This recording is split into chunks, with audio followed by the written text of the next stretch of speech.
Assalamualaikum warahmatullahi wabarakatuh.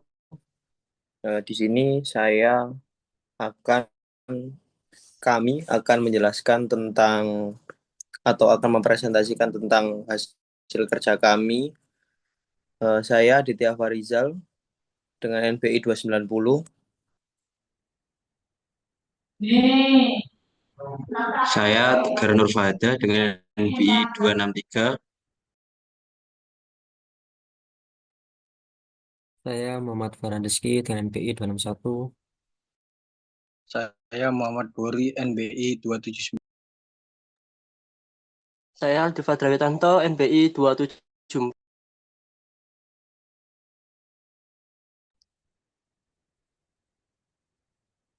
Di sini kami akan mempresentasikan hasil tugas kami yang berjudul analisis faktor-faktor yang mempengaruhi stres kerja pada pekerja toko buku Galuh.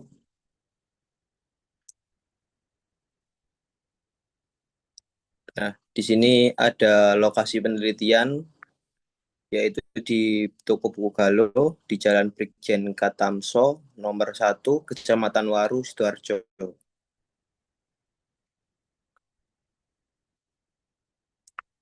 Kemudian kami menggunakan metode pengukuran kerja yaitu DAS 21. Nah, di sini ada klasifikasi tingkat-tingkat.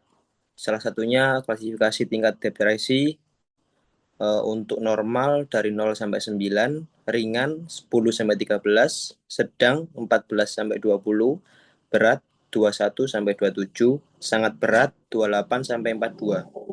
Nah, dari tingkat kecemasan untuk normal 0 sampai 7, ringan 8 sampai 9, sedang 10 sampai 14, berat 15 sampai 19, sangat berat 20 sampai 42. Kemudian ada tingkat stres. Untuk normal skor 0 sampai 14, ringan 15 sampai 18, sedang 19 sampai 25, berat 26 sampai 33. Next.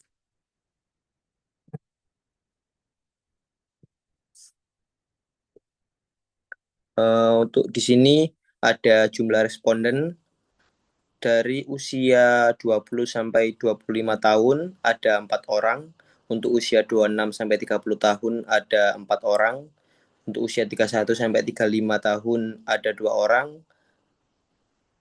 Jadi total respondennya ada 10 orang. Nah, untuk lama jam kerjanya, untuk shift pagi dari jam 9 sampai jam 3 sore, untuk shift sorenya dari jam 3 sampai jam 9. Next. Nah, di sini ada flowchart, berisi dari memulai, terus ada studi literatur, identifikasi masalah, pengumpulan data, persiapan kuesioner, distribusi kuesioner, implementasi dan penambahan pembahasan hasil, terus ada kesimpulan dan saran. Next. Nah, di sini juga ada hasil pengumpulan data, ada nama responden, berisi 8 responden, terus ada tingkat depresi, kecemasan, dan stresnya. Next.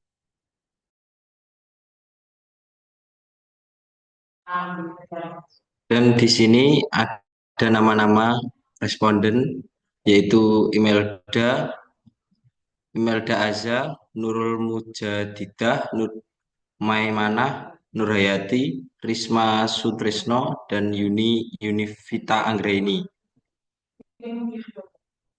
Next. Hasil pengelolaan data yaitu depresi dengan normal 0 responden, ringan 1 responden, sedang 15 responden, berat 4 responden, dan sangat berat 0 responden. Untuk kecemasan normal 1 responden, ringan 17 responden, sedang 2 responden, dan berat 0 responden. Untuk stres normal 18 responden, ringan 2 responden, sedang 0 responden, berat 0 responden, dan sangat berat 0 responden.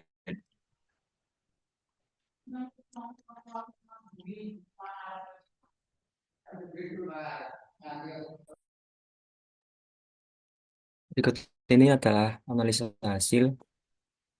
Yang pertama, interpretasi depresi.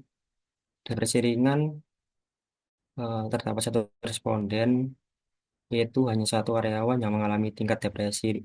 Depresi ringan ini menunjukkan bahwa sebagian kecil dari populasi menunjukkan tanda-tanda awal depresi. Lalu yang kedua, depresi sedang, yaitu 15 responden, mayoritas karyawan, 15 dari 20 mengalami tingkat depresi sedang. Ini adalah indikasi bahwa stres kerja mungkin mempengaruhi kesejahteraan mental karyawan secara signifikan, tetapi belum mencapai tingkat yang sangat parah. Lalu yang ketiga, depresi berat, yaitu 4 responden. 4 karyawan menunjukkan tanda depresi berat, yang merupakan perhatian serius. Mereka mungkin memerlukan intervensi segera untuk mencegah kondisi yang lebih parah.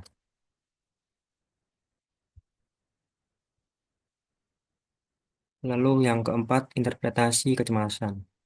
Kecemasan normal, yaitu satu responden. Hanya satu karyawan yang tidak mengalami kecemasan, menunjukkan bahwa kecemasan adalah masalah yang luas di antara karyawan.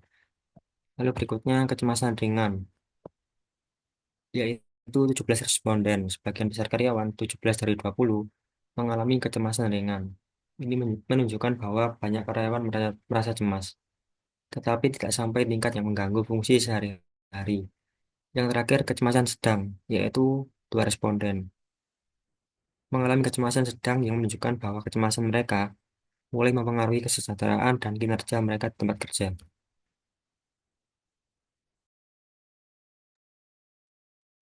Selanjutnya, interpretasi stres. Stres normal ada 18 responden. Sebagian besar karyawan, 18 dari 20, berada dalam kategori stres normal. Menunjukkan bahwa mayoritas karyawan tidak mengalami stres kerja yang signifikan.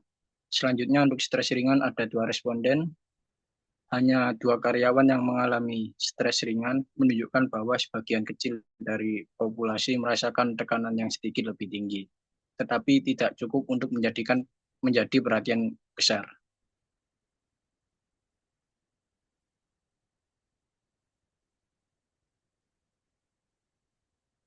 Simpulan dan saran, penelitian ini mengungkapkan bahwa tingkat depresi, kecemasan, dan stres kerja di toko buku Galuh memerlukan perhatian khusus. Mayoritas karyawan mengalami depresi sedang, dengan beberapa mengalami depresi berat menunjukkan adanya tekanan mental yang signifikan. Di tingkat kecemasan ringan, dominan di kalangan karyawan dengan sebagian kecil mengalami kecemasan sedang, mengindikasikan perasaan cemas yang berkelanjutan meskipun tidak mengganggu secara serius. Sebaliknya, sebagian besar karyawan berada dalam kategori stres normal, menunjukkan bahwa tekanan kerja tidak menjadi masalah utama bagi mayoritas karyawan. Hasil ini menunjukkan pentingnya implementasi program kesehatan mental yang komprehensif untuk mengatasi tingkat depresi dan kecemasan yang signifikan di tempat kerja.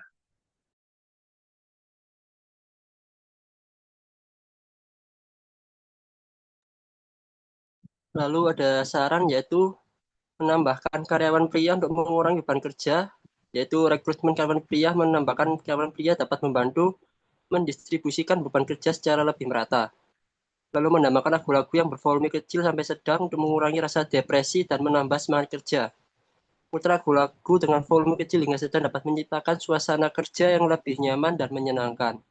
Yang ketiga ada promosi keseimbangan kerja dan kehidupan pribadi atau work-life balance, yaitu mendorong karyawan untuk menjaga keseimbangan antara pekerjaan dan kehidupan pribadi. Dengan menerapkan saran-saran ini, manajemen toko buku Galuh dapat menciptakan lingkungan kerja yang lebih mendukung dan sehat, serta meningkatkan kesejahteraan mental dan produktivitas karyawan. Dan ini adalah hasil dokumentasi di tempat toko buku Galuh dan dokumentasi bersama Bu Erni.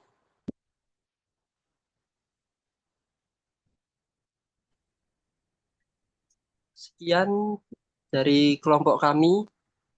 Mohon maaf apabila ada salah kata. Terima kasih. Wassalamualaikum warahmatullahi wabarakatuh.